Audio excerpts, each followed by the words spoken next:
поводу растрескавшихся задней стенки. Еще и круче тут все стало.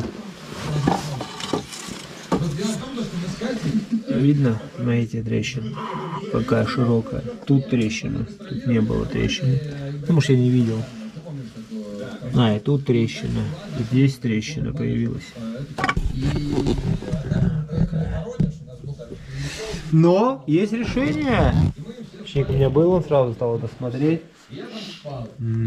Ставится, говорит, чугунная стенка задняя ставится, а я хочу заднюю стенку поставить. Но это сейчас пока еще будет крошиться, если такой не упор говняной. Будет крошиться я стенку из такой с откосиной. Такая железная херовина, раз, то я поставил, и она там стоит. И такое вот решение. Главное, чтобы снаружи все было тип-топ.